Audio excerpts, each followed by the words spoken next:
Welcome back, Bears fans, to another episode of the Bears Brothers Podcast. We're getting closer to action as we're only 4 days away from the Bears' Week 3 tilt against the 0-2 Arizona Cardinals. I'm your host, Will DeWitt, and I want to welcome you to our official game preview podcast. Earlier in the week, we met the Cardinals with a great interview from Jess of the Rise Up See Red podcast, and now it's time to take a deeper dive into everything to pay attention to during the game on Sunday. To help me provide this preview, I have both of my Bears brothers here with me. I'm joined by both Brandon Hazlett and Nicholas Moriano. And gentlemen, no pressure, but if the Bears win this game, it'll be the first time that they've been above 500 ever since we started this podcast, because the last time they had more wins than losses was September of 2014. So big week ahead. But B, how's your week been? Been good. It's been fun to be on the podcast 4 days in a row now. Kind of nice to get a Friday off tomorrow, but this has been a lot of fun. I hope I can keep doing this trend. Yeah, 4 days of podcasting straight. That's it's like an Ironman challenge if I ever heard of one. Let's go to Nick. How's your week been treating you? It's been pretty busy, but that's not a bad thing. I like staying busy, being able to do things on a consistent basis, but good though. I mean, we've been publishing a lot of content on the site and just doing lots of podcasts, so it's been great. Yeah, it was a busy couple of days for content on the blog, which is a very exciting thing to have as well. But guys, I'm having a great week as well. Thank you for asking. I really appreciate your concern, your courtesy towards me. But it's a game. We're only a couple of days away from a Bears victory, so how could you not be still in pretty good spirits? And looking ahead to this week, things are promising to have some back-to-back wins. Something that I don't think we've ever had to digest on the show. Maybe I would have to double check, but it doesn't feel like it. So I'm very excited for that. I think we did last year. Ravens Steelers? Yeah. Okay. I think that's the only one, but no, it couldn't have been Ravens Steelers because it was Steelers, and then they had that game against the Packers. Ravens New Orleans, wasn't it? Okay, how about New Orleans? How about this? While I go ahead and set us up for this preview, one of you two, and I'm not going to pick who, someone look into it, because I want to know if we ever had to do that, because it doesn't feel like it, which even if it was one time, it's not enough. And I'm excited to do it again, hopefully. We'll talk about that. But let's go ahead and get into this week's preview. And this week, I want to talk about the Bears defense first. So guys, flip your notes, because, well, they're sitting first in the NFL in sacks with 10, and of course, defensive touchdowns with 2. And it doesn't stop there, because the rankings are favorable across the board. And we're going to talk about that throughout. So don't worry for those of you listening at home. And just to give you the scope of what the defense is up against, they're going to be facing a Cardinals offense in which we learned on Tuesday was a, quote, mess. And mess is the perfect word for it. They're dead last in yards per game at 175. They're the only team below 220 yards per game at that. Dead last in points scored with 6 total on the year. The next lowest is 23. Dead last in time of possession, only averaging 23 minutes and 52 seconds of time of possession per game. And here's another fun stat, one I don't really bring up on a podcast, but they are dead last in punts per offensive score with 13. So they're punting the ball every 13 times for every time they score on offense. And the next lowest, 2.6. So there's a drastic difference between them and the next worst offense in the NFL. But Nick, you're shaking your head. So what was it? Oh, it was Baltimore, Carolina. Those are the back-to-back wins last year. And we were in Carolina, so we were there. That makes sense why I didn't feel like we did post-game shows immediately afterwards, because we were there. Yeah, exactly. But yeah, those are the two. That was the last time the Bears had back-to-back wins. Week 6, Week 7 of the 2017 season. All right, and then Week 3 of the 2018 season, but I'm getting way ahead of myself here. Now again, the Carolina. See, now you have me all confused, Nick. Sorry. The Cardinals offense, of course, like the stats I just indicated there, very abysmal. And I'm sure everyone listening, just like the Bears defense, is just licking their chops heading into this matchup. I think you can kind of see that's coming through me as well. And it appears that the defense is going to be able to wreak havoc all game long. Now, I'm sure if we wanted to, we could just say the Bears defense should be able to dominate this offense because X, Y, and Z, and just call it case closed. But that's not any fun to listen to, and nor would we even want to provide that kind of analysis. So, and I hope you know that by now. So we're going to just go ahead and begin with how the Bears should handle Sam Bradford. For the season, he's completing 60% of his passes, but he's only thrown for 121.5 yards per game, 3.98 yards per pass. He has no touchdowns, and he has tossed 2 interceptions. And even though the Bears are in the middle of the road in terms of yards given up through the air per game, 251, and that quarterbacks have averaged a 98.4 passer rating against them. Even though I would admit, Aaron Rodgers is 130 passer rating, kind of, notches that up a little bit compared to where Russell Wilson ended up a week ago. For some odd reason, wink, wink, I am feeling quite comfortable in this matchup. So, guys, looking at Sam Bradford, I want to know, what are your keys to doing so? Because it seems like the Cardinals offense has done a pretty good job of doing that already. But for this Bears defense, what are those keys? And let's go to B first. I'm going to kind of say try and flush him out of the pocket. I mean, he's not the most athletic guy, and on the year, he's only got 2 rushing attempts, and he fumbled one of them. So I think that might be one of the key things you have to look at is because, I mean, Jess Root said on Tuesday that, the Cardinals offensive line's only given up 3 sacks, but there's not enough time for Bradford to throw the ball. And even if they don't get to him, if they can find a way to just flush him out of the pocket, make him try and run to earn yards, then I think that really plays into the Bears' hands here because, I mean, like I said, he's not the most athletic, and he's fumbled once on his 2 carries already this year. So I really like if they can flush him out, if he's fast enough to get out, I guess. Yeah, that's been an issue throughout his career as well. Like you said, he's not a nimble quarterback by any means. But what about you, Nick? What kind of keys are you kind of, eyeing in terms of limiting what Bradford can do, which, like I said, as of right now, hasn't been really much so far this season? Well, a big thing for the Bears, if they can lock down these receivers, and only 2 receivers for the Cardinals actually have receptions on the season, right? Larry Fitzgerald and the rookie Christian Kirk. So if the Bears are able to do that, that's going to make Bradford stay a lot harder. And look, the Bears they know what Bradford's like. They played him last year in 2017, even though he was knocked out of that game or injured going into that game. He had 5 completions on 11 attempts, 36 yards. But then they even have, some prior knowledge to him going back to the 2016 season. The Bears' actual last division win was against those Minnesota Vikings led by Sam Bradford. That game, he had only 1 touchdown. It was sacked 5 times. So if you can get to Bradford, and even if it's not even with the sacks, just hurries, you're going to get him off his game. And Bradford's not a guy that I think once that pressure starts to accumulate, he's one that can stay composed. So I think the Bears, if they just keep doing what they've done to Aaron Rodgers, to Russell Wilson, but for the entirety of a game, Bradford's not going to be on his game, and the Bears are going to have success on defense.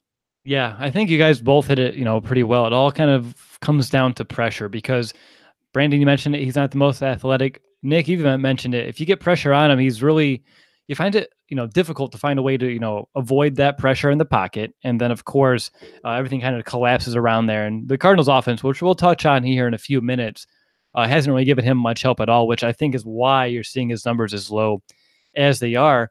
But something I want to hit on real quick. It's been reported that the Cardinals offense hopes to play quote unquote faster as they're going to kind of scale down this playbook.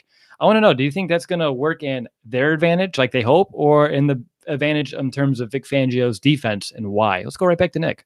I think it actually does go the advantage of the Arizona Cardinals, just like Matt Nagy's doing for the Bears offense, putting in plays that each quarterback is comfortable with running.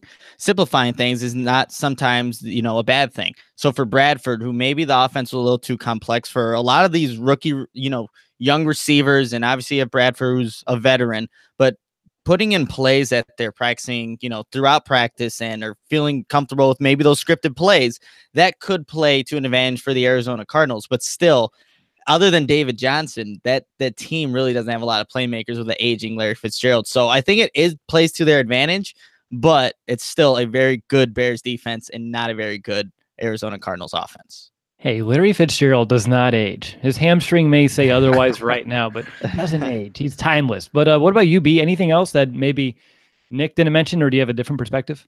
I mean, if they're playing faster, I would think that means that they're going to throw more quick slants or screen passes to try and wear out the Bears pass rushers early. But I think that they can only do that for so long before the defense starts keying on and really makes the adjustment to be able to stop those screens or those quick slants. I mean, we've seen Aaron Rodgers do it, but that's Aaron Rodgers. This is Sam Bradford. He's a little different of a quarterback. I don't know necessarily, especially with only 2 guys he feels comfortable, I guess, throwing to.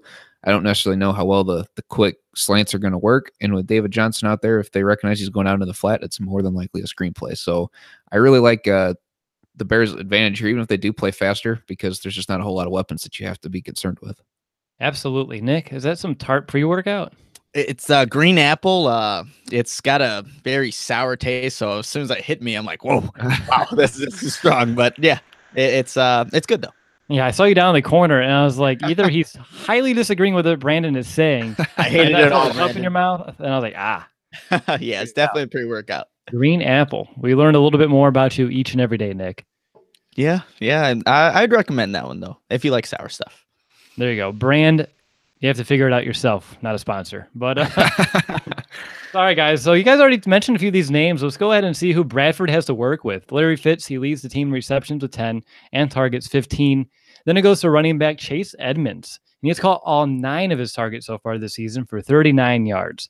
Tight end Ricky Seals-Jones follows with 7 catches for 36 yards. And then David Johnson and rookie wide receiver Christian Kirk round out the bottom.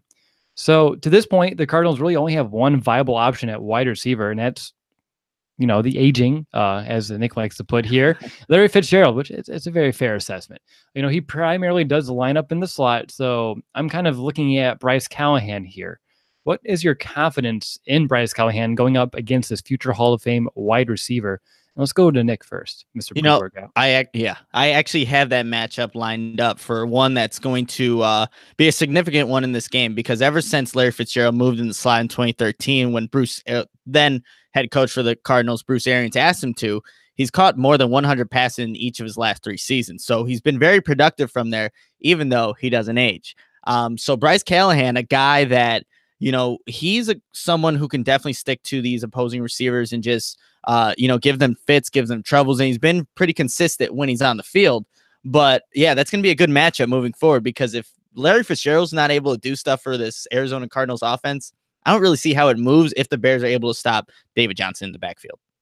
Right. Which is interesting to me when you look into Bryce Callahan. I think we can all agree he has a very solid year so far this season. Mm-hmm. I was just a little surprised to see that he has actually given up 7 catches on 8 balls that were thrown his way for 52 yards, which isn't backbreaking, but it's also not, world beating. But at the same time, he's only targeted 8 times so far, and we've seen Kyle Fuller targeted the same amount in one single game. So he's still, and his coverage rate is pretty high. So it's nothing really against him. I was just saying I was surprised to see that, because it felt like he was doing a little bit better than that. But Brandon, over to you, because Nick, kind of agrees with me. This is a very pivotal matchup. I'm sure you have it in your notes as well. How do you think it's going to shake out? I think it's really going to help Bryce Callahan in a way, kind of overcome. I mean, you said that stat, he's given up 7 catches on 8 targets, which 8 targets, whatever. That's, Kyle Fuller's 1 game, you already said. But I think it's a good matchup for Bryce, because he's the quickest one out there. He's going to be able to keep up with the aging or ageless, depending who you are, Larry Fitzgerald. And I with him really being the only one that's going to get the most targets in this game, I think it's a good chance for Bryce Callahan to step up. And spoiler alert, he's going to get an interception in this one, but you'll figure out where. Because, I mean, if they're going to target him so much, that just opens up the door for Callahan to be able to force that turnover, because he's going to have more opportunities too. Whether or not he actually pulls through on it, that I don't know. It's yet to be seen. But I think he's going to get his fair share of chances here to create a turnover, because they're just going to target Fitzgerald so much. So it is an absolutely pivotal matchup. I really want a T-shirt with your face that just says "spoiler alert." I really do. Hey, we can make one. I know we can. Jordan. But is that a wise time? Use of our time? Maybe not. Maybe so. Probably not. It's all about perspective. Just like the aging debacle that we've kind of brewed up here in the past 5 minutes. But all right, guys, what about the matchup against tight end Ricky Seals-Jones? Because the Bears have done a pretty good job, especially week 1 against tight ends. Jimmy Graham, they really kind of bottled him up, but it kind of broke open a little bit last week. But also, I'm taking it for a grain of salt, because a lot of this work was kind of down in that garbage time, like we were talking about. 6 catches, 65 yards, and a touchdown to Seattle's tight ends. And it's also worth noting that tight end Jermaine Gresham, he does appear to be on track to be making his debut this year. He had 33 catches, 322 yards, and 2 touchdowns a year ago. Again, not jaw-dropping numbers, but someone who might be able to come in there and provide a spark, especially as we're kind of wanting to play a little bit more, quicker, and of course, a little bit more of a basic offense. They're going to kind of want to target a couple of guys, and he's someone who's fresh and someone who wants to go out there and make a spark, which what I've been reading from Cardinals reports is the guy that people do look up to for that, energy on offense. So keep that in mind as well. But in terms of, say, Ricky Seals-Jones and, of course, now Gresham, how do you anticipate the Bears being able to handle these tight ends? And let's go back to B. Like you said, we had the same concerns going into Green Bay with Jimmy Graham up there, and they kept him locked down. I think that the linebackers, the middle linebackers, are like athletic enough that they can stay on their guys enough to deter a quarterback to think about throwing the tight end's way. Will Disley caught the one touchdown, their last touchdown last week, and spiked the ball, and Marshall's kind of like, what are you doing? Like, we're down. Don't be doing that, So, I mean, just because of that, I mean, that's the only, I guess, blemish when it comes to tight ends against this Bears defense was just in garbage time. I think that both inside linebackers, Roquan and Danny, are just absolutely playing lockdown coverage right now, a lot better than Kwiatkowski. So if he gets out there, then that's the time that I think they would take advantage of the tight ends out there. But other than that, I mean, I think the two starters really have the tight ends in a lockdown. What about you, Nick? Brandon mentioned the inside linebackers. I've been especially as pleased with, like, say, Adrian Amos in coverage when he's been tasked to going up against these tight ends as well. What's your assessment in terms of Cardinals tight ends versus Bears linebacker safeties, whoever's going to line up against them? Yeah, I was going to bring up the safeties because I think those will be the guys, if it's going to man-on-man coverage, will be more responsible for covering these tight ends for the Cardinals. And like you said, I've liked what I've seen from Adrian Amos and also Eddie Jackson. Obviously, you want to see him create turnovers, but in coverage-wise, I haven't seen any big, holes or lapses in their coverage. So I think they've been sound in that. So I am confident that they'll be able to lock down these Arizona Cardinals tight ends. Just again, it all goes back to, is Bradford even going to have time to even go into his progressions to find these guys? I don't think they're the first targets, but they're going to be guys that Bradford and maybe this simplistic offense coming into this game are going to want to target early on, just because maybe it's closer to him. It's not a very long throw like throwing to a wide receiver on maybe a slant route. So I'm confident overall, and I like the plays over, whether it's the safeties or the inside linebackers, I think they'll be able to do their jobs.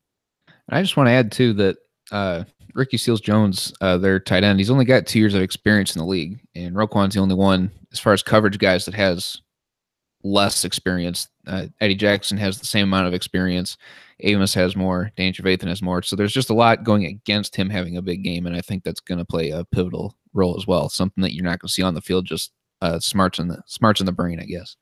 Smarts in the brain. Smarts in the brain. I don't know why I couldn't end my sentence on a more positive finding note than that one, but it is what it is. Hey, you got smarts in the brain. I mean, that's what you want in the brain. What you want, right? I don't know where else you're going to have it, but the brain's a good spot. This is all true. This is all great market. We're on a roll tonight, guys. Speaking of on a roll, I'm expecting a decent day out of our outside cornerbacks, right? It seems, honestly, on paper, it seems like it's going to be a day at the park for both Kyle Fuller and Prince Amukamara. And I say that, I understand it's the NFL, but Larry Fitzgerald, he's primarily in the inside. If he does line up outside, of course, Fuller and Amukamara would have a little bit of a tougher task. But right now, the two primarily outside receivers for Arizona has been Christian Kirk and Chad Williams, who has 0 catches despite leading wide receivers in snaps played so far this year. And I saw that Kirk did not practice today, and the last I saw, they didn't know exactly what the issue was. So that's something to kind of keep an eye on as the rest of this week and the weekend kind of develops. But what are your expectations from the guys on the outside in this game? Like, again, what I see, I don't see them having much issue. They had a much tougher task, I think, last week, even against Marshall and, of course, Lockett. The week before with Adams, Geronimo Allison, and, of course, Cobb, depending on how the Packers are lining up. I feel like this is going to be the easiest out of the 3 games so far. But let's go to Nick first. What's your assessment? Yeah, like you said, those wide receivers that we've already played are far better than what we're going to see in this game. I wonder if there's ever been a stat where in a game where receivers have never caught a ball. That'd be maybe the game to watch out for right now. But all kidding aside, I think you also got to factor in the quarterbacks that played in these games. They elevated the play of these wide receivers. With having Bradford there, these receivers are not going to have their play elevated because he's not that type of quarterback, I don't think. And if Christian Kirk is not able to go, man, this Arizona Cardinals offense is in big trouble. It's already in trouble. It would be in even greater trouble if they have one less playmaker for Bradford to not have out there on the field. So I'm confident that the game, especially Prince Amukamara is coming off of, he was, like old John Fox would say, sticky in coverage. He showed that against Russell Wilson and those receivers that he played. And then Kyle Fuller, we just need to see him turn his head around. So I think that they're going to have a good day, whoever is out there for the Arizona Cardinals.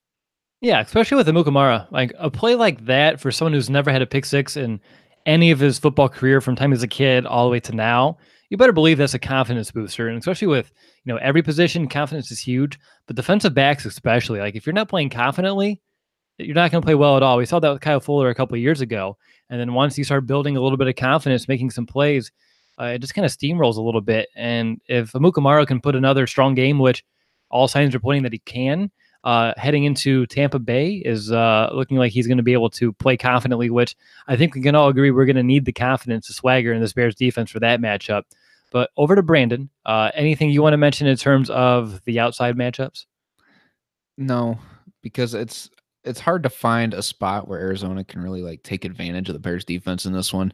And you guys have already touched on there outside of Larry Fitzgerald. I mean, there's just not a whole lot for Bradford. I don't even know if he feels comfortable throwing to these guys or if he just doesn't have time to get there. But it's just absolutely, I don't know, I don't say absolutely amazing, but it's just weird to go up against an offense that you can't really put expectations on because they just don't move the ball. So, I mean, I think the Bears are going to have their way, especially on the outside because Fitzgerald lines up in the slot primarily. But it's just weird to say the Bears are going to dominate because there's just no expectations on the other side of the ball. Now, I'm trying to avoid a certain T word throughout this entire show, and it's a 4-letter word. I had to make sure I counted, but it starts with a T, and it's maybe you'll figure it out, and then maybe you won't say it. But I don't want to. It feels like it. You figured it out. It was like time. What about time? Mitch Trubisky needs time. I don't know. Doesn't it though? Yeah. You know what? I'm gonna go with no though, only because they're expected to win. And it's because the Bears defense is so much better than this Arizona Cardinals offense. And I think the Bears offense can do just enough.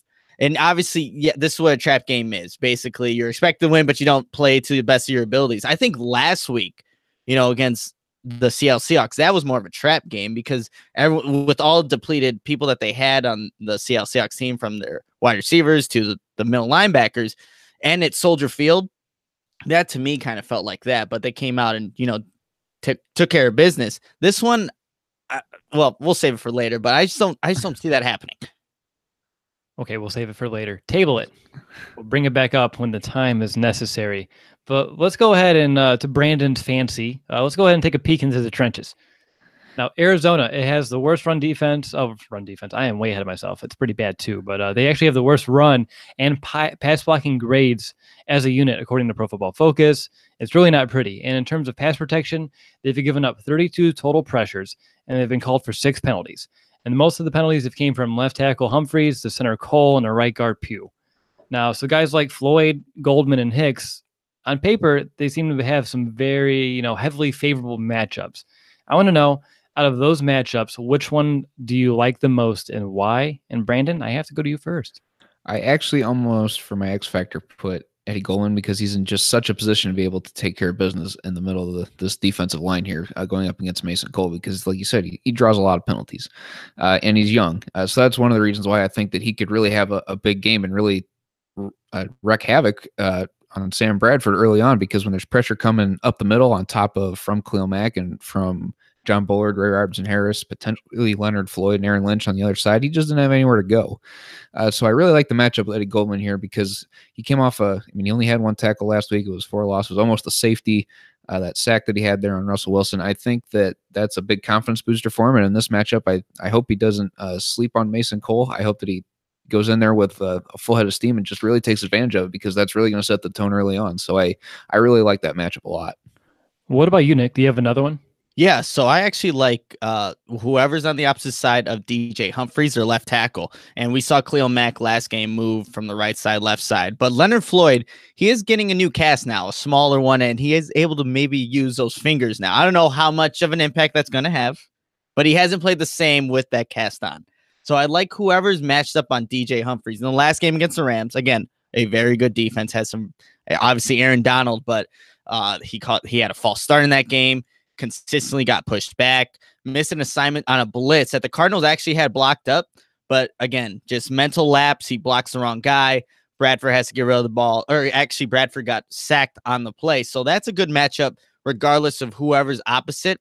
So I like that Bears player to take advantage of DJ Humphreys. I'll just round it out. I'm going to say Akeem Hicks. And the reason is because Akeem Hicks can make one of, the best guards look silly.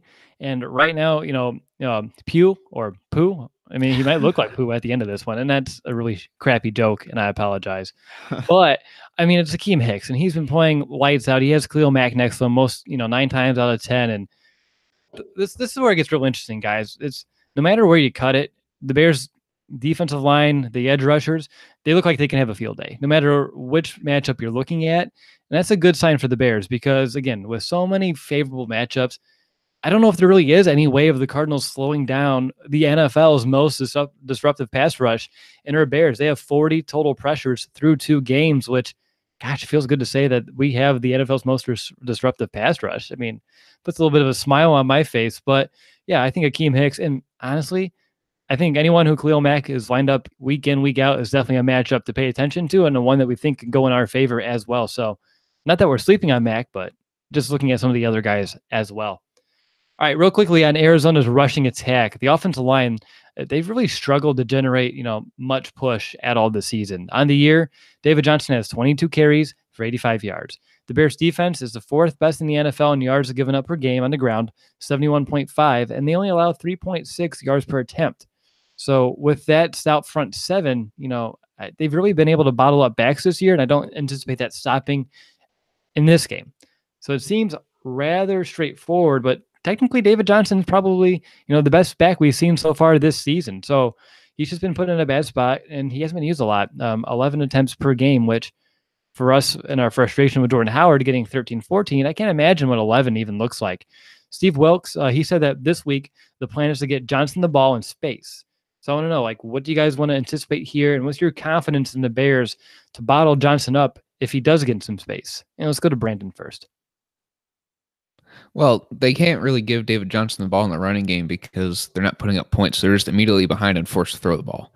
So I think as long as they can continue to shut down that run game early, and if the offense can play complementary football, put points up early, then we're going to see the exact same thing that Arizona has done the last 2 weeks, and they're just consistently playing from behind, and they're going to have to throw the ball. As far as getting David Johnson in space, again, I like our inside linebackers being able to cover, sideline to sideline. Both of them are really good at it. We've got Bryce Callahan who's going to be out there as well because Fitzgerald's going to be out there on the field. So they're going to try and spread it out, try and create more space for David Johnson in that way. And our safeties play downhill very well.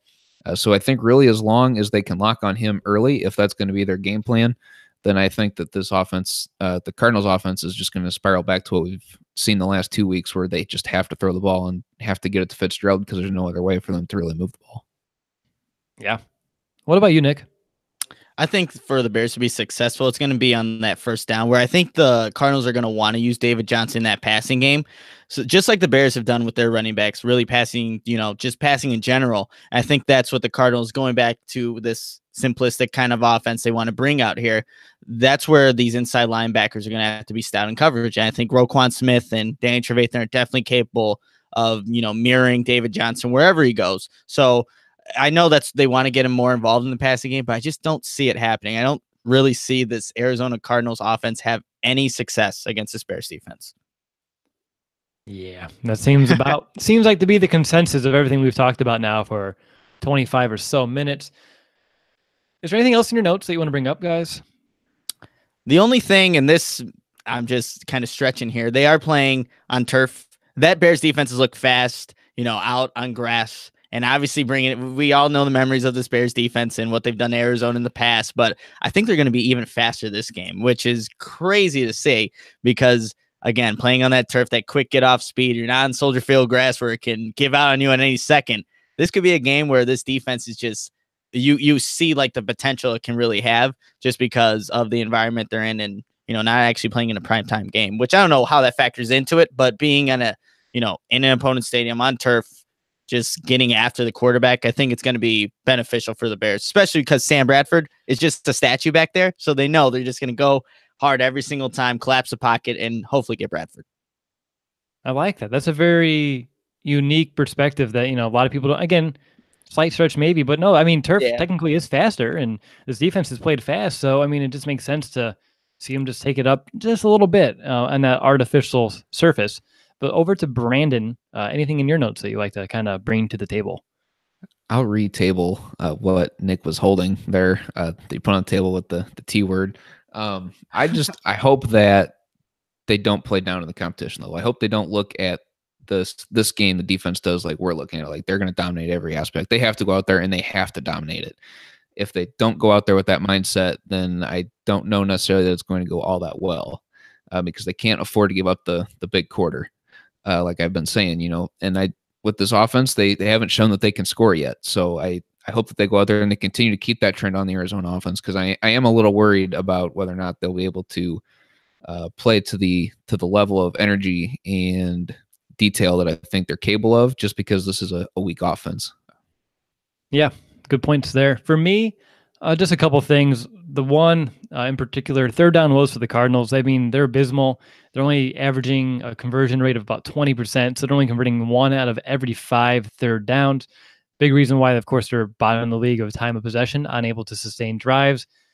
Our defense has actually kind of struggled on third down so far this season. Despite all the 3-and-outs that we've seen, they're 20th in the league in terms of third down conversion, which it feels better when we're watching the games than it does on paper. But again, it's only 2 weeks, so we kind of have to wait to get a larger sample size to see where all these defenses kind of shake out. But just something to kind of pay attention to, and just a couple things to maybe put into the mind of our listeners. How does that defense take the next step? What is that next step? Things that I don't even know. Like I don't know what the next step for this defense is yet. I've been pondering what that could be, but like right now, the front seven's played lights out. I think the next step might just be someone who needs to take some next steps, and that's Roquan Smith. In his debut, he made a couple of mistakes here and there, which is a given. But if he can take steps forward, if he can continue to progress, which he will, just imagine what it can do to the potential of this defense if he can start really getting up to full speed. And speaking of linebackers this week, Danny Trevathan, last week's defensive player of the week for the NFC. What's his follow-up performance look like, especially against Arizona? Just things to kind of keep in mind. But guys, let's go ahead and hand out our X factor for defense, and let's go to Nick first. No, I have one. I was just kidding there. I made a face in the bottom right. But my X factor is going to be Roquan Smith. I think that if David Johnson's going to be a factor in this game, Roquan Smith's going to be on the other side, trying to not let that happen in space when, going out for a pass or just coming up the middle to make a big run stuff. Roquan Smith's going to be the guy that's really going to benefit from having so many great defensive playmakers around him and learn from those early on mistakes, like you mentioned, Will, because later on in the game, he really just got acclimated to it. He was making those big hits, and I expect him to carry that over in this Arizona Cardinals game. Yeah, exactly. Hopefully so. Hopefully so. For me, my X factor, I have Bryce Callahan because of that matchup we're talking about earlier on Fitz, and I think I stole Brandon's, which is great. Well, so did Nick, so I'm 0-for-2. Yeah.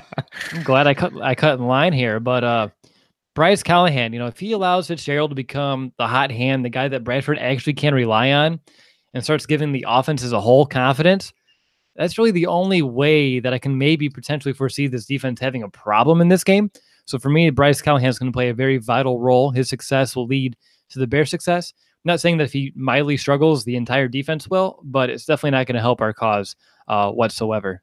And now, Brandon, since you're 0-for-2, you're on the spot. What's your X factor? Well, I had Eddie Goldman in there as my first one, and then I took him out and put Roquan, and then I put Bryce Callahan. So I'm going to go back to Eddie Goldman here because I technically had 3. But I think this on both sides of the ball, this is going to be a game where I think it's the first time I've said it in the regular season. The game is going to be won and lost here because I think the tone on defense is going to be set here with Eddie Goldman. If he can take advantage of the rookie Cole there at center with as many penalties as he's drawn, like Will brought up earlier, I mean, that's just as good as a sack, right? I mean, that's 5 yards at least on a holding call, depending on the severity, it's going to be more. So I think if Eddie Goldman can really come out and dominate this one early and set the tone, then they're not really going to be able to run the ball, and other guys are going to want to step up because they see Eddie Goldman in the middle making plays, and as a nose tackle, he's not supposed to be the one getting past the line. He's just kind of supposed to take up the gap. If they see him out there making plays, everyone else is going to want to as well. And I think that Eddie Goldman, if he can come out and set a good tone, then that's going to be the key for this defense. Excellent. All right, let's find out who has the edge. I'm going to kick things off. I'm going to give myself the Bears secondary versus the Seahawks passing it. Seahawks, geez, I should update my notes a little bit better. Obviously, we're playing the Cardinals. Bird. Wrong bird. New week. I actually have the Packers still in these notes. So shows you how updated I am. So don't feel bad, Will. I feel slightly less embarrassed, but not so much because you should have at least last week's in there. Jeez, no, okay. I have the Bears secondary, Cardinals passing attack. Obviously, you have to give this one to the Bears secondary. I don't need to explain it. We've went through it in pretty much great length already. Bradford, he struggled. The offensive line has struggled, which is going to give him relatively, little to no time to throw, which is going to make the secondary's job easier. And who did they even really have to cover besides Larry Fitzgerald? Christian Kirk, I'm sure he's going to be okay, but he was sitting out of practice today. Their other starting wide receiver who's played the most snaps of all wide receivers doesn't even have a catch this season. So I think the Bears secondary has their work not cut out for them. Whatever the opposite of that would be is exactly what I was trying to say. All right, Nick, you're up. Run defense for the Bears versus the Cardinals rushing attack.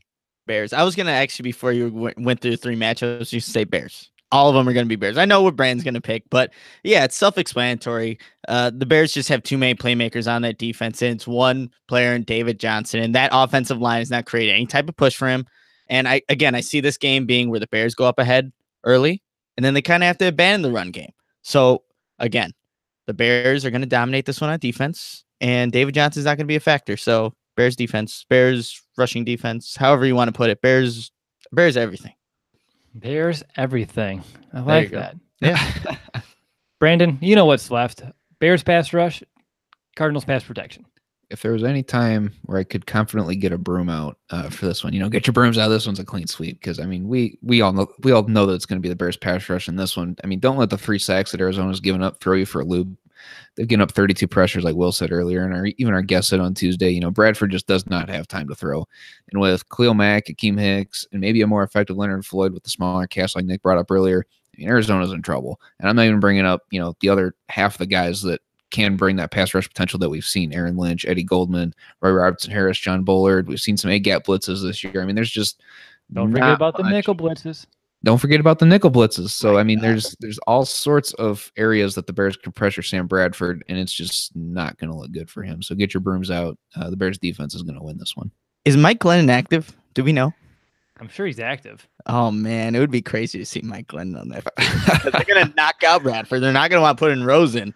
Mike Glennon revenge game? Just kidding. He's going to just have deer in headlights just looking, oh, God, if he were to get in. But don't put that into the universe. That's all I'm going to say. Don't do that. Don't vocalize it. Don't do that. Oh, he's not going to like it. I'm going to tell you that if he gets in. I mean, the good news is different regime. I'm sure he still thanks Ryan Pace for all the money he still got for that season. Oh, of course. No, I'm sure he's still not going to like Khalil Mack if he gets in the game. That's for sure. All right, guys. I'm going to call it halftime. We just finished our discussion on the Bears defense. And before we talk about the offense, I'm not even going to read about an ad today because we did that on Monday, so we're all caught up for the week. I want to know, guys, how's the audio mailbag? It seemed like you guys had another pretty good week. Did you enjoy it? Oh, of course. We had a lot of great questions. Brandon and I were just going back and forth, just answering these, and there was just so many questions submitted, and I wish we can put them all in there, but the audio mailbag podcast would be as long as one of the post-game shows. What do you think about it, Brandon? Yeah, I mean, it was a good opportunity to kind of look in depth at some more different things, I guess, because, we can sit here and analyze plays of different guys, but I don't know, the mailbag kind of lets you look at things with a different perspective. It gives you a little bit more time. And like we were talking about earlier, how you could kind of, in the offline recording, you can hear me take like a deep breath before one of my first answers, because it was just, I had a lot more time to break down an answer in that one. So, I mean, I like it. Some good questions in there, give some very detailed answers. So I'm looking forward to the rest of them. Yeah, and we do this once a week now throughout the season. Something we did a little bit a year ago. It kind of fell off, but I think a lot of things fell off for the Bears last year. But I think we plan on doing this at least once a week for the rest of the year. And I think it'd be really cool to do this in the off season as well. But I just say add us to your contacts. So we don't have to say the number every week. We're going to anyway. But it'll definitely save you time if you add us to our contacts. Nick, do you know the number by heart yet? I don't, but I have it pulled up right here because I knew you'd ask me. So Nice. The number to put in your contacts now is 872-240-4007. And the number one more time, 872-240-4007. Great. I need to really take off call forwarding because my phone rings every time someone wants to leave a voicemail. I'm going to answer one of these, actually. Like, hey, what's going on? Who is this? There's How's it someone going? behind this number? What? This Awesome. I'm glad you guys have a good time. I'm going to have to hop on one of those at least one time coming up here soon. Yesterday was grandma's birthday, so we took her out for dinner. It was a good time. But not going to lie, I miss you guys when you're doing a show without me. Yeah, it's weird because, again, it is offline. This is, we do everything live. But offline, you can get away with a little more. And like Brandon was saying, just go more in depth and actually think about these questions and have a really thoughtful answer to go with it. Now, you're not trying to do that full time, are you? You're scaring me, guys. Hey, I Brandon, love we'll these talk live after the shows. show. We'll talk after the show, Brandon. All right. Mutiny. All right. All right, let's get back into it, guys. Time to talk about the Bears offense, a unit that has been both, I'll call brilliant and then blundering at different times. For the season, the Bears ranked 29th in total yards, but 13th in points scored at 23.5. So they're going up against the Cardinals defense, like the offense for Arizona. They have struggled. And here's a quick rundown of the defense. They've given up the third most yards per game at 430.5. They're 25th in points allowed, allowing 29 points scored per game. They've also allowed the most rushing touchdowns so far this season in the NFL with 4. So let's actually begin this conversation by taking a look at the ground game, because usually we start with Trubisky. And I don't know, I just feel going in backwards order today and really keeping you guys on your toes. The Bears have struggled to really establish a run and honestly just stick with it. We talked about it on the postgame show that it's a little bit baffling that Jordan Howard only had 14 carries, despite the Bears leading since the middle of the first quarter against the Seahawks. The Cardinals defense gives up 3.6 yards per carry, 136 yards per game, and has allowed, again, like I said, the most rushing touchdowns in the league with 4. The Bears on average 112 yards on the ground per game, and perhaps what's most staggering to me is that they've been unable to really bust a run for 20 plus yards yet. Don't you guys remember, like for the past couple of years, especially under Jordan Howard, in that offensive line, which is pretty much the same besides Josh Sitton, we were near the top of the league, if not leading the league at sometimes in runs of 20 or even 40 plus. We haven't even gotten one to break out for 20 yet this season. So here it is. Simple question, complicated answer. How did the Bears establish a run against Arizona? Because it looks promising on paper, but so did last week against the Seattle Seahawks. We really thought the Bears were going to be able to establish a run, and the Seahawks shut it down. So how can they do it this week? I know, simple question, complicated answer. Let's go to B. I think they have to focus more on running north and south. I mean, we've seen quite a few jet sweeps with Taylor Gabriel, and that was something that we talked about in the previous show as well, is that if, they can get to the edge, then they're going to have a big day rushing, and they didn't quite get to the edge. So I think if they really put more focus in on this one, is putting more effort or focus, details, attention to details, running north and south, then I think they're going to see more results. And we know that Jordan Howard gets stronger as the game goes on. So even if he doesn't have the success early, I hope that Matt Nagy doesn't stray away from going to him. And I think this is really an opportunity for Jordan Howard to have his breakout game in 2018, because it's just set up to be that way. You brought up how many yards per game they give up. It was 136. It's 5th most in the league. So it's set up for Jordan Howard to have a good day if they can just stick with it and they can run north and south. What about you, Nick? How do you think the Bears can do it? And for you, I'm going to give you section B of this question. What's your confidence level in the running game in general, and how soon is it going to be until you actually really start worrying about this long term? Actually, I'm thinking the exact opposite to Brand's answer. I don't think this is a game where the Bears actually establish the run. I know you put out the stats. Arizona's given up the 5th most rushing yards, tied for the 5th or tied for the 1st, but they faced the most rushing attempts with 75, 9 more than the 2nd most in the league so far. That's because they've been out of games. Teams are going to run the football. Arizona's only given up 3.6, which is tied with the Bears right now for rushing yards. So here's the thing. This defense actually hasn't been that bad. It's just, I think the offensive play from the Arizona Cardinals is really taking effect on the Arizona Cardinals defense. They are tied for last with the most rushing touchdowns, but Todd Gurley had 3 of those last week, and they were all goal line situations. So I don't think this is the week where Jordan Howard, Tariq Cohen, this offensive running game just gets going. They didn't do it against the Seattle Seahawks team, who was missing their 2 starting inside linebackers. I don't have the confidence that they're going to do it this week. And last week, or for the Arizona Cardinals, they played the Rams, and they did have success running jet sweeps with their wide receivers. The running back would go one way, Todd Gurley would go left, Robert Woods, Cooper Kupp would go the opposite way with that running jet sweep. I just don't see it happening, to be completely honest. I know that the Bears need to establish the run, but Matt Nagy has shown that he likes to pass on first down rather than run it, and he hasn't been consistent with it. I think it'll come later in the year, but not this game against the Arizona Cardinals. Their defense is actually better than all the statistics show, and whatever they lost to the Rams, it was 0 to whatever the score was. The defense is better than people think, and I'm not very confident that the Bears can establish a run. How can they do it? It's going to be creative play calling, I think. Just getting the defense going one way and the play actually going the opposite way. But I don't have an answer of how they actually will do it, because I don't think they will. I'll finish your thought for you, because I know exactly how it's going to have to be done. Going full circle, earlier I said the game's going to be won in the trenches, both sides of the ball. And this is exactly an opportunity where that has to be done. The offensive line has to generate a push in this one for the running game to even get started, because we haven't seen a decent enough push yet throughout, the entirety of a game so far for a running game. Go ahead. I have the answer. He's on the bench and he went to Iowa. It's James. Anyway. I'm just kidding. I'm kidding. Well, he could be an improvement, but let me just regardless, half my notes coming up. Thanks, guys.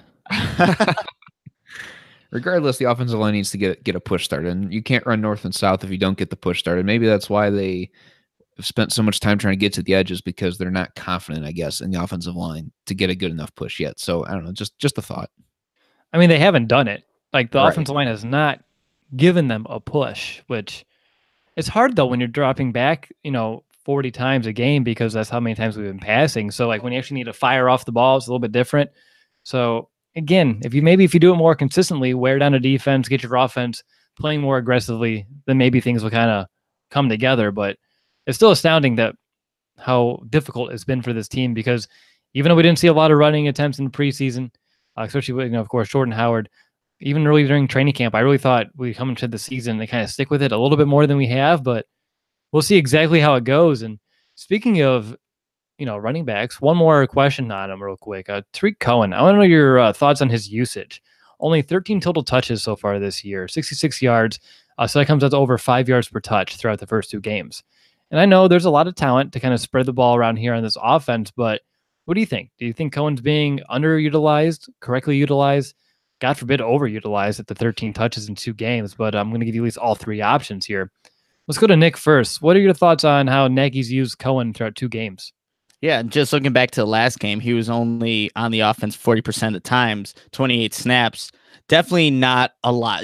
This was the problem going last year with Tarik Cohen. He wasn't used enough, but I think that Matt Nagy needs to find ways to get him on the field more than that, because anytime he's on the field, that's just another guy the defense really has to think about, whether he's in the backfield or going out for a swing route or, a wheel route down the field. He's capable of doing all those things. So that's why I think you need to get that number up.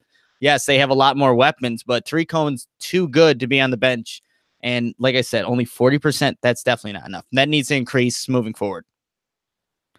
What about you, B? Again, there's a lot of people on this offense, so I understand that sometimes, touches can be scarce, and it could change by, a week-to-week basis according to game plan and where the coaching staff kind of sees mismatches. But Tarik Cohen's a guy who you would anticipate being a mismatch more times than not. Oh, yeah. And I mean, we've seen what he can do with the ball in his hands. I mean, there's times where you're kind of like, was it one of the reverse runs early in the year last year, either Atlanta or Pittsburgh, where I think it was a sweep left, and he stops, runs all the way back, and he gets, it could have been a touchdown, but he stepped out of bounds. So, I mean, he's explosive, so you would want him out there, and that's something that we clamored for last year, like you guys already said. So I would, and as much as we didn't see him in training camp or preseason, I mean, I would have thought he'd been out there a lot more by this point, because we thought, he's hiding some with Tarik Cohen, but I guess he's kind of not. I mean, I don't know if he's just not grasping the playbook or if he's expected to have this expanded role. I don't think that either of those are really the issue. I just don't know that, I guess, the mismatch is there that they're looking for. I wish I had an answer, but he's not being utilized enough. That's all I wanted to know, your thoughts on where it kind of stands. And the reason why I'm, a little perplexed by it is earlier this offseason, Tarik Cohen, I remember the quote, "This offense was made for me." Well, let's see it, right? Like, if it's made for him, why are you off the field for the majority of the snaps?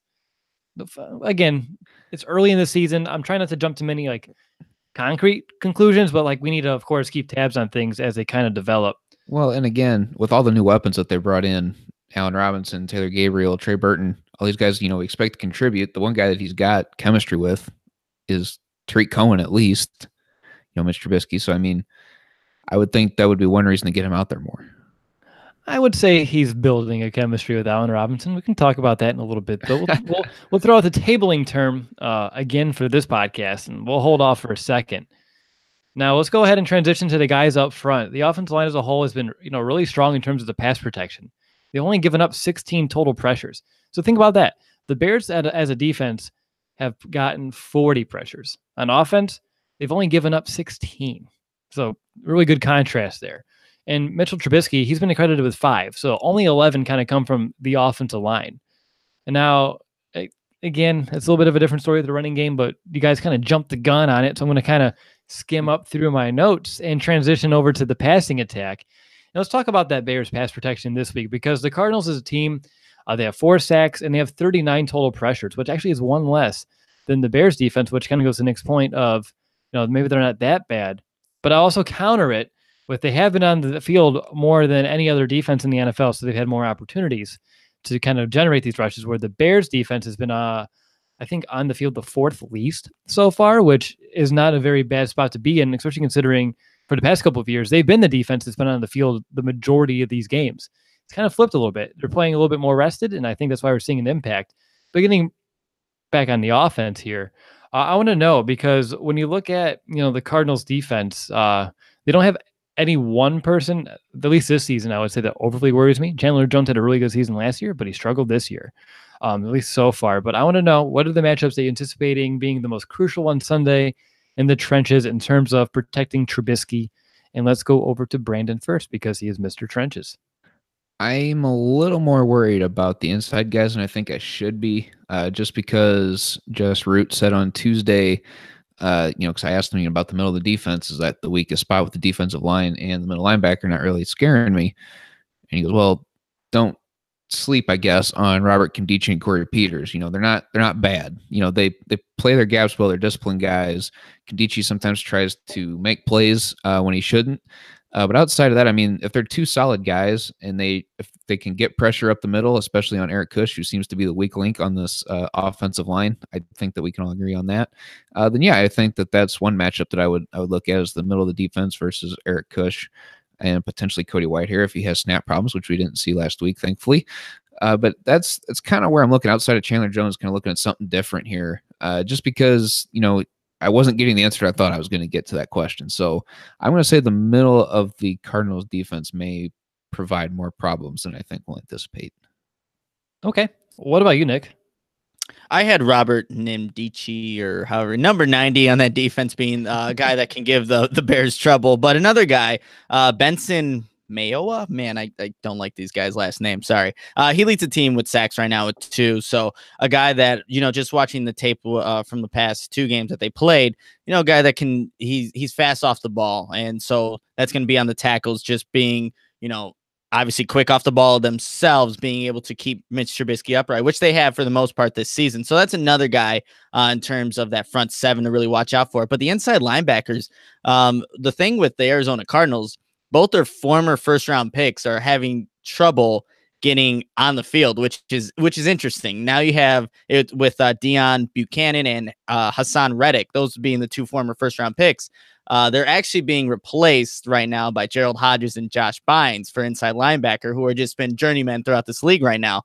So I'm not really concerned about the inside linebackers, but that those defensive linemen, they're better, even though there's like Chandler Jones is the big guy, the big name that everyone knows. They play sound football. So those are the guys that I think the Bears fans and the Bears need to watch out for. I'll throw one more out here. He's returning this week, and that's going to be their defensive end, Marcus Golden. He did lead the team in sacks with 12.5 in 2016. He tore his ACL last year, so this is going to be his first game back. Now, I don't think it doesn't really change too many expectations, but as you can tell, he was very productive a couple seasons ago when healthy. And we all know with people coming back with ACLs, those things can take time, especially once you get fully cleared and you're ready to go. But regardless, he's going to be another body in that rotation for the defensive ends with Jones, and then the name that Nick can't pronounce and I can't either. So we know which one Nkemdiche or Mayow. I think the Mayow one. Yeah, number 91. Yeah, the one who's leading already. Yes. So like between Jones, him, and now of course you add in Golden. I think that's going to bolster a group that can perhaps give this offensive line fits, but also the Bears tackles have played really well so far this season. Bobby Massey gave up that one last week, but even that was, the guy was he was offsides. So we can't even credit Matt, give him some, slack on that. So for me, even though I'm not necessarily worried about Golden coming back, I think that's something to kind of keep an eye on. If somehow these defensive ends are, kind of show up a little bit, that might be an underlying cause as to why. All right, so let's go ahead and transition over Trubisky. I know we usually start with him on our offensive discussion, but I wanted to save him for last because, I think he's been talked about in great length over the past couple of weeks. We and everyone else we've really dissected those first two games in great length. But it's really time to start looking ahead and toward the next week. And I'm not even going to bring stats into the equation here. Everyone knows he's thrown for 2 touchdowns. He tossed 2 picks. There I am throwing out stats. But he's had the moments, of brilliance, coupled with some moments that really leave you wanting to kind of bang your head on the table. I mean, that's growing pains, and that's what we've seen so far. But Trubisky is going up against a defense that has allowed both opposing quarterbacks that they faced so far this season to complete over 70% of their passes. Combined, they have a pass rating over 108. They've allowed the Rams to throw over 350 yards a week ago. So I want to know, are you guys buying into how promising this looks on paper? Are you concerned that Trubisky, the rest of the offense, like Brandon, you mentioned with the defense, may quote unquote play down to the competition here? Let's go to Brandon first. This is actually the one matchup that I'm most skeptical of throughout the entirety of the game is Trubisky against the secondary, because when the Packers switched to zone in the second half of their game in week 1, Trubisky was not expecting it. And the offense, I think we all kind of said, didn't really anticipate it either and didn't quite make the adjustments in time. So here's an opportunity against a team that plays largely a zone defense, and with a game plan, it'll probably be a little bit different than a halftime adjustment. But I'd be real interested to see. I think it's going to be a good test for Trubisky how he does against the zone in this new offense, because, like I said, he wasn't anticipating it week 1 when they made that change. So I think big picture looking forward, this is going to be a good test for him as far as how he can adapt and learn the playbook. Because if they don't score on the first drive, I mean, we've seen that they kind of stall after that. So if they can come out and really attack the zone, know where all the weak spots are going to be, then I think that Trubisky will be all right in this game, because he's going to continue to see that for the rest of the game. So how much time he puts in the film room this week is going to be huge for him. What about you, Nick? How do you see this panning out? This is one I'm just doing the research for this game that I'm not. This is not going to be Mitch Trubisky's breakout game. I'm going to say that. I think he's going to leave fans wanting more still, but he's not going to lose them the game. I think that last week, if you look to that Rams game, Jared Goff was really making some tough throws, some throws that if he's a little bit off, like Mitch Trubisky has been this season, they're getting picked, they're not being completed. And Jared Goff really had a good game against this Arizona Cardinals defense, and they shut down Todd Gurley. He only had, I think it was 19 attempts with 40 yards. So Mitch Trubisky, not expecting him to do very much. I with the scripted plays, I still see him having success, but after that, this is, like I said, not the game where we see Trubisky finally have that breakout game where you're thinking, oh man, this is the game where Mitch Trubisky turns the corner. Because like I said, this defense is a little better than people think. Patrick Peterson's a great corner. Budda Baker is a guy that you can put anywhere on the field at safety, and he just roams around. And they do like to bring those nickel guys to blitz, right? Especially off the edge, not right up the middle, but off the edge. So Trubisky needs to be able to recognize that, be able to find the soft spots in the zones. And I think he's gonna struggle at times, but overall, he won't lose the Bears a game. He's gonna do just enough, and that defense is gonna carry this team. So that's what I'm expecting from Trubisky. This is not, like I said, not the game where he's gonna play lights out. All right, so let's kind of look at who Trubisky's going to be working with on Sunday. Last week, we saw Allen Robinson's workload increase dramatically. Trey Burton found a way to get a little bit more involved than he was week 1, especially in the second half, as well as Taylor Gabriel and Anthony Miller. So when you really sit back and think about it, you have to be pleased with the growth that we saw from this unit from week 1 to week 2. And of course, that can also kind of be accredited to Trubisky as well. So let's not kind of sly him in that regard. But I want to know, who do you anticipate being able to have a big game against the Cardinals secondary, and why? And let's go to Nick. I want to see Anthony Miller be that guy, just because he's such a great route runner. I think that even himself, I know we talked about Tariq Cohen not being on the field enough. It's also Anthony Miller. I think he's around maybe 40, 50% in that range where he's on the field. And I know he's a rookie and there's a lot of playmakers there, but I think this is a guy that Trubisky can really utilize. And just to throw in another name, where's Trey Burton at? We need to see more Trey Burton. I think that's really going to help Trubisky, especially in the middle of the field, where I think they can exploit this. This is another defense where the middle is not very strong with those inside linebackers. So Trey Burton, Anthony Miller are the guys that I'm looking forward to seeing, hopefully having a good game, but I don't know if we see that. I hope we do, though. Yeah, we all do. We definitely do. What about B? I think Jordan Howard as a receiver is a guy that I think we kind of have to look at in this one, because in the zone, I don't know how happy feet Trubisky is going to get, and if he's going to want to dump the ball off a little earlier, just because I don't know how comfortable he is reading his zone. at this point in his career, because I mean we've seen him struggle in the second half there against Green Bay, like I said previously. So I think he's going to be hitting more checkdowns in this one, which is going to include Jordan Howard. And I think that's going to be a big key, is how well. I mean, we've seen Jordan Howard really improve as a receiver this year, so I feel totally confident in it. It's just something I think we're going to have to really keep an eye on, is how many times does he hit the check down guy in the flat in this one. I think Jordan Howard's going to have a bigger receiving game than he will a rushing game. For me, like last week, I have whoever's lining up against the corner. So today's corner is going to be Jamar Taylor. On the season, he's allowed 9 catches on 10 targets for 181 yards, 56 of which have came after the catch, and he's been called for defensive holding 4 times so far this season. So either that be a Taylor Gabriel or Nick's kind of guy to pay attention to, Anthony Miller. I presume either of those are kind of going to get the nod, because Patrick Peterson, he's going to be able to be the guy over on Allen Robinson. So this is going to be the matchup that the Bears really do need to find a way to exploit. All right, guys, anything in your offensive notes or Arizona Cardinals defensive notes that you want to kind of throw out there? I just want to reiterate what we said on the audio mailbag yesterday. Please be patient with Trubisky. I will.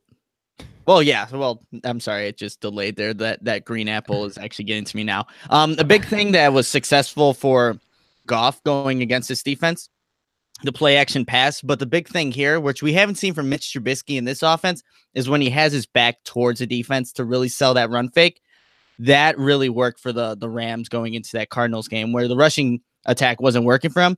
Let's see if Matt Nagy actually brings this to this game. We haven't seen a lot of it, where he's doing play action, back towards the defense, selling that fake, and then finding a guy over the middle.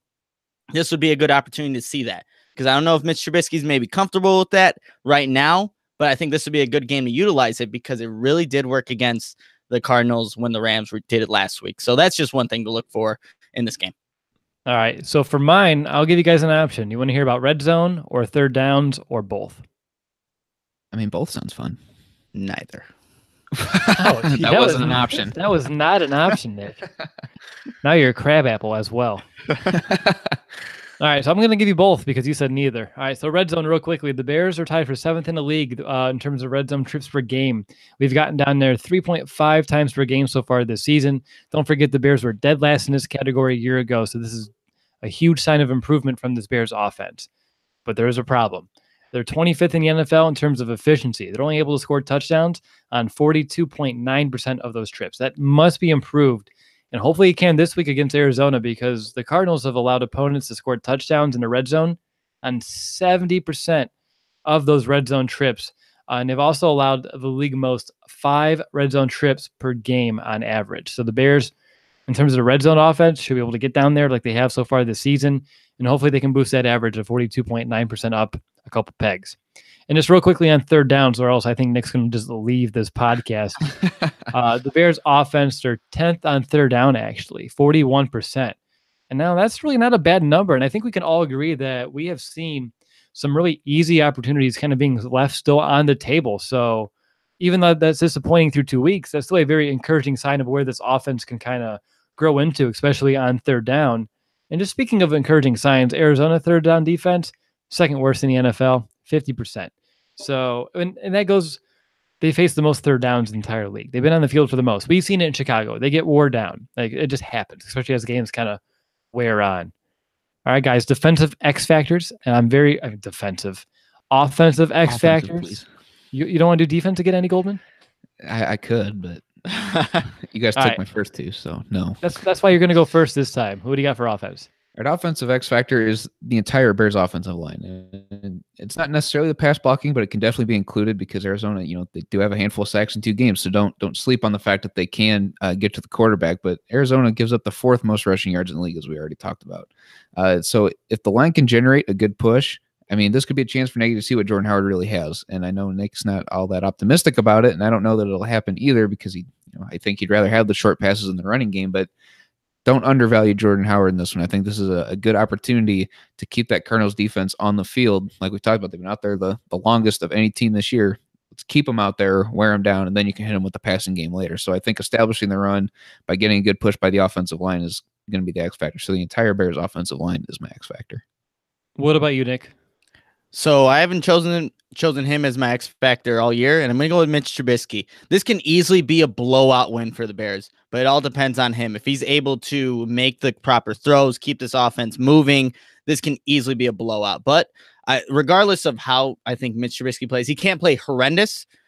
But regardless of how he plays, I think they're going to win. But I think he's the X factor. This can easily, like I said, easily be a blowout. It was 34-0 last week against the Rams. Don't think it'll be like that, but Mitch Trubisky makes all the throws, gives his guys opportunities to make plays. This can be a very convincing win for the Bears, but it all falls on Trubisky. Yep, you're right. It does. I mean, it really does. He's like Khalil Mack. He's like the obvious X factor each and every week. But Nick, you're right. You haven't used it yet, so you get your one. Good luck. I'll use next it again. I'm sure you will.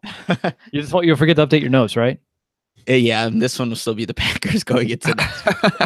Hey, eventually you'll be right again, so don't worry.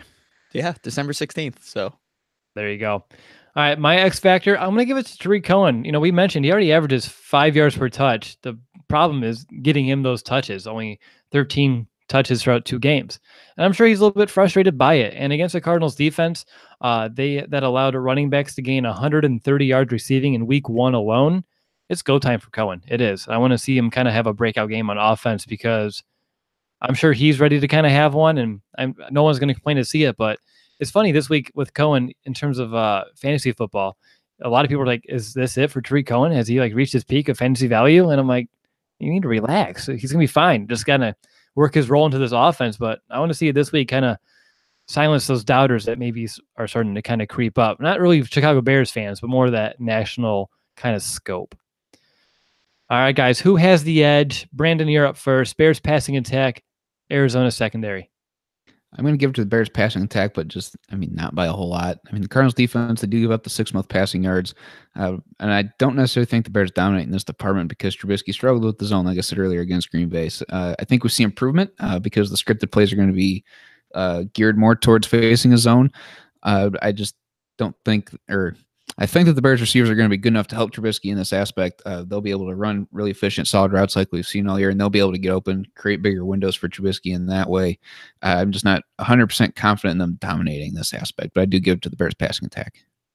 Nick, over to you. Bears running game, Arizona run defense. This is something that you were a little harsh on earlier. Yeah, I'm going to go with the Cardinals rushing defense. I don't expect the Bears to have a very productive day running the football, but that doesn't mean they're not going to score from it. Like the Rams did. They were able to get those goal line touchdowns, but I just don't see them overall being able to have a good yards per carry, really just being effective at all with the run. It'd be nice to see because we haven't seen it, through 2 games so far, but I'm going to have to give it to the Cardinals rushing defense. All right. And for me, I have the Bears pass protection versus the Arizona pass rush. I'm going to give this one to the Bears pass protection. Throughout the first 2 games, they've only given up 11 in terms of the offensive line. They played they've been very consistent in terms of their pass rush. There hasn't been one obvious weak spot in that regard. You can look at Eric Kush perhaps, but even he hasn't been really much worse than anyone else in terms of his pass protection so far this year. And again, Arizona, they have a lot of pressures, but they've been on the field so much, and teams have passed the ball quite a bit on them. They've passed and they've run quite a bit. That's why those margin of victory has been so large. But I just see the Bears offense finding a way to keep Trubisky relatively clean. And I think they'll do that. I think it just goes back to Trubisky trusting that protection. I think after 2 weeks, he should start having a little bit more trust than we've seen. That way he doesn't kind of, evade the pocket, ditch the pocket when it's not absolutely necessary, which is something we've seen throughout the past couple of weeks. So hopefully that can kind of get cleaned up. But and real quick, go ahead. But that could be a downside to facing one of the best or most disruptive defense in the league. Is Trubisky's clock's probably a little quicker because he's got to face it more times than he will another opponent. So just throwing a thought out there. You're talking about practice. We're talking about practice. We're bringing Allen Iverson back in this conversation. Is that what's going on? No, I'm moving on. I'm moving straight ahead here. Real quickly, from our intern, our fantasy guy, DJ Fezler. He has his weekly Bears player that you should start in fantasy. And he likes Trey Burton this week. He thinks he's going to be a safe start because, like we have already mentioned, Allen Robinson's going to have Patrick Peterson, and that can be a troublesome matchup, which really can open up Burton to get more involved in the offense. We saw Burton get a red zone score a week ago, and the Cardinals have allowed 2 touchdowns to tight end so far, 1 in each game. And side note, you can also probably start the Bears defense. You can throw that one in there as well if you're lucky enough to have them on your fantasy teams, like yours truly. That's me. All right, so let's go ahead and are you throwing another butt? No, I said oh. Oh, I think you said butt again. I was like, here we go. All right, quick hit on special teams. I think you guys have the drill what we're going to do now for this. So we're going to go around the horn, and I'm going to begin this time. And it's interesting because Nick talked about playing on turf and how it's going to maybe enable this Bears defense to play a little bit faster. Well, for me, the Bears are playing in a dome, so there's no elements to worry about. So ideally, you really want to see Cody Parkey kind of keep up his perfect season so far that he's been able to put together throughout 2 games. There's no wind to worry about, no elements to worry about. So in essence, we shouldn't have to worry about Cody Parkey in this game. We'll see if that kind of comes to fruition. And let's go to B. What's your one takeaway of special teams? I'm going to be looking at the punt return coverage. Tariq Cohen in the last game had some really good punt returns in that game. And I think a lot of that's due to the blocking downfield once it gets there. So I'll be interested to see what holes open up when he gets down there, because that might be where he's going to be most explosive in this game if he's going to continue to get less than 50% of the snaps on the field for offense. So if he's going to make his presence known, I think it's got to be in the punt return game. Nick? Going back to the Rams, they had a really good day returning punts against this Cardinals special teams unit. So I think Tariq Cohen's going to have a big day, and foreshadowing to what's going to come later in the podcast. But Tariq Cohen, definitely not a guy to sleep on, especially with this Cardinals special team unit giving up some pretty big returns in that last week loss against the Rams. Okay. I'm interested to see where it's going to come out of that. And with that said, and I haven't used that a lot lately, which is a good thing. And also I kind of miss it, but it's okay. It's time to kind of get into our predictions. We have to hand out a bold prediction, our MVB, and of course, we're going to predict the game outcome, and then we're going to go ahead and sign off for this preview. So to kick things off here, what's going to be your bold prediction? And let's go to Nick first. So I have 2, but they're both going to happen. 1, we're going to see another defensive touchdown. Have no idea who it's going to be from, but there's going to be a defensive touchdown, and Tariq Cohen's going to get his second punt return of his career. This is a great opportunity for him to do it, and I think just the way the defense has been playing, they've had a defensive touchdown in the first 2 games. It's going to happen again for the 3rd week. Get out of my mind. Jeez. I have, for my bold prediction, verbatim what I put down. Special team gets the first touchdown of the season. I say happens via a Tariq Cohen punt return. He's been close to busting one out with some lengthy returns. Arizona has given up some. After watching the Bears defense put up points in back-to-back weeks, it's time for special teams to get in on the action. Way to go, Nick. Good stuff. I shouldn't have shared my high five. Teamwork. All right, over to B. Let me guess. Tariq Cohen's going to get a touchdown punt return, right? No, because I gave my spoiler alert earlier, and it's all coming full circle now. Bryce Callahan and Kyle Fuller are going to get their first interceptions of the year in this one. Okay. Nice. Yeah. I like it. I like it. It's bold. MVP time? Have we had a bold prediction, actually? Oh, wait, I think Will Ingles had his, right? And you did, too, with the 2 touchdowns. I was halfway right, because I said both of them would go to Trey Burton. Way to be so detailed. So 75% right, technically, because True had his 2. I had the one to Burton, but the other one did not come to fruition.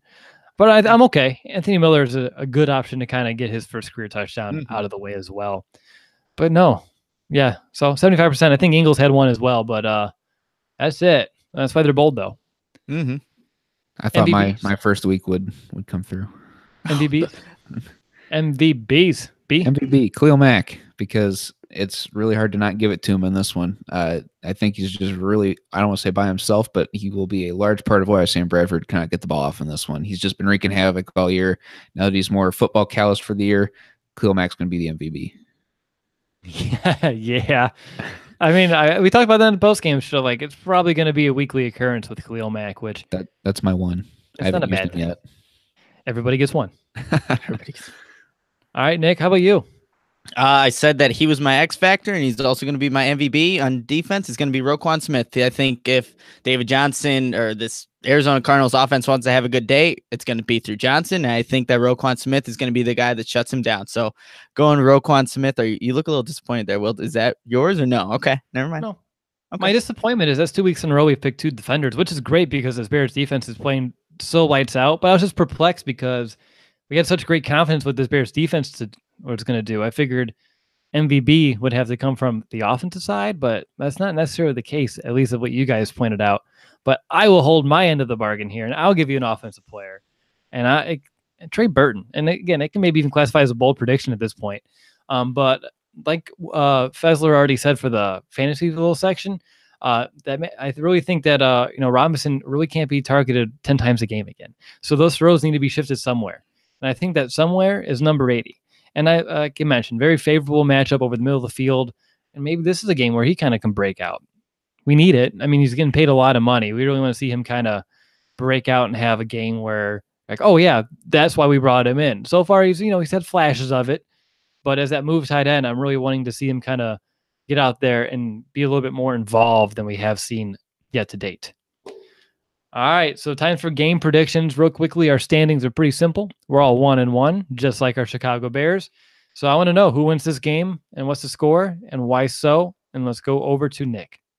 Bears win this game 27-6. And like I said, they're going to have that punt return touchdown, that defensive touchdown. The offense is going to leave you wanting more, but the Bears are still going to win 27-6. Jeez, I have 27-9 Bears. Well, I'm more confident in the defense, Will. That's what it is. That's what it is. I mean, obviously, your defensive MVP, a little bit extra less points here. I just heard they scored 6 last week. That's such a lazy answer.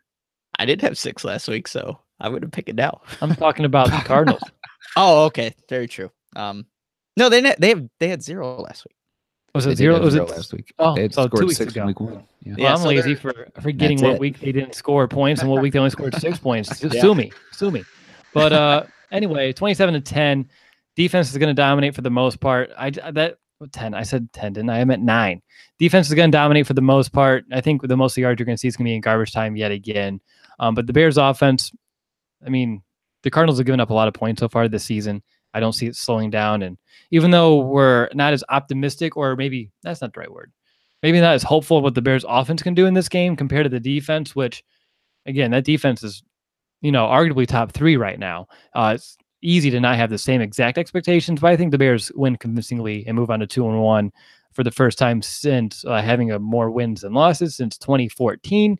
About damn time. Brandon, how about you? Well, since we're all taking each other's numbers, I have the Bears winning 21-9 because, I mean, the Cardinals defense is giving up a lot of yards, a lot of points. I'm just a little skeptical still of the offense in this one. I think they may play down to the competition level to the Cardinals team as a whole. I'm not so worried about the defense. It's hard to not be confident in defense when Arizona's only put up 6 points all year. So 21-9 is my final score, Bears. Has anyone looked at the fan poll? No. What do you think? What percent Bears and Cardinals? What's the split? It's like all Bears. Probably. By 98-2. Darn Packers fans. Darn Packers fans every time. Always trolling. All right, so 98% of the Bears fans are confident that the Bears are going to win this game. I'm sure you're listening. You're probably amongst the 98% as well. And if you're the other two, maybe you think it's a trap game, which, you're not entirely wrong to think that. I can see why. I mentioned it in the top part of the show. So, fairly confident. And speaking of confidence, guys, 1 to 10, what's your confidence meter for this game? Just give me a number. We're running a little long on time. Let's go to B. 9. Nick? 10. Oh, wow. We got our first 10. I had 9. I want to do 9.5 now because I don't want to copy Brandon, even though he copied me originally. And Nick's 10 kind of instilled a little bit more confidence in me. So I'm going to go 9.5, which, oh boy, we're confident. Man, so they better win. Yeah. We have a 9.5, 10. It's going to be a long Sunday night if they don't. I'll tell you that. Regardless, I mean, it's going to be a long Sunday night if they don't win this game. All right, guys. I think that's going to do it for this episode. Great breakdown of this game. So if you haven't checked out our Meet the Cardinals episode, I highly encourage you to go ahead and go backwards and do so. If you want to listen to Nick and Brandon's audio mailbag that released yesterday as well, check that out too. I want to thank you all who are here watching live on a Thursday evening. And of course, to our thousands of podcast listeners worldwide, no matter where you are, how you consume our show, just know that we do appreciate you taking some time to spend with us. I know you can do anything with your time, but you choose to spend an hour plus with us. It's pretty remarkable, and we do appreciate you doing so. It means a lot to all of us. And in case you just haven't settled into our weekly routine just yet, up next, our Will Ingalls is going to go ahead and hand out his 5 matchups of the week. And of course, soon after that, I'm going to walk you through my 3 keys to victory. But until then, bear down, Chicago.